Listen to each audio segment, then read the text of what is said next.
Monsieur le directeur de cabinet, Monsieur le directeur général, chers amis et Madame la ministre, Monsieur le directeur général, pour avoir été séduit par tout ce que nous venons d'entendre ce matin, pour avoir donc été séduit par tout ce que nous venons d'entendre depuis que nous sommes là, il nous plaît d'être des vôtres ce jour, à l'occasion de cette cérémonie de lancement officiel des activités académiques du Centre de formation informatique certifiant d'Afrique centrale.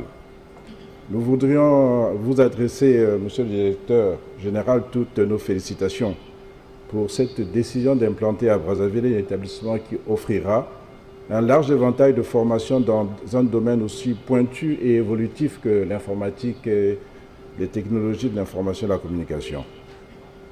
Monsieur le directeur général, je vais m'adresser plutôt à un Congolais.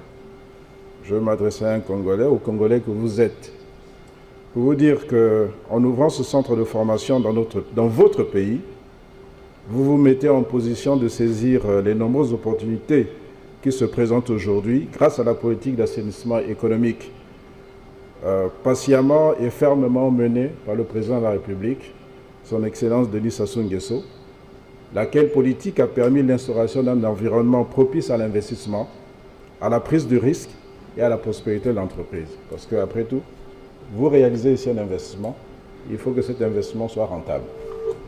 Le Congo est actuellement une décision prisée des investisseurs du monde entier. Et il serait paradoxal que les Congolais ne tirent pas avantage du fait qu'investir au Congo est très rentable et participe même de la réduction du risque porté par les détenteurs de capitaux qui veulent constituer un portefeuille diversifié à l'international. Vous observerez que beaucoup d'investisseurs s'intéressent à votre pays, à notre pays. Et c'est bon signe. C'est bon signe car en termes relatifs, cela signifie qu'il y a aussi mieux chez nous qu'ailleurs. Pourquoi donc les Congolais se priveraient-ils de venir construire leur prospérité chez eux? Cette interrogation est aussi l'expression de l'ardent souhait de voir d'autres compatriotes suivre votre exemple en venant participer à la conquête de l'espace économique national. Plus nombreux vous serez, et dans tous les secteurs de l'économie, mieux vous contribuerez à la redistribution de la richesse nationale par le biais de la fixation d'une proportion de plus en plus grande de celle-ci localement. En transposant dans votre pays la réussite que vous connaissez ailleurs, votre retour au Congo est aussi un facteur d'émulation pour notre jeunesse. En se reconnaissant en vous, leurs frères, les jeunes nourriront de nobles ambitions pour eux-mêmes en envisageant de construire leur vie par le travail véritable et la persévérance au travail. Ils seront plus enclins à développer des projets professionnels axés sur une prise en charge personnelle dans le secteur privé. Ainsi se multiplieront les entreprises génératrices d'emplois et créatrices de richesses.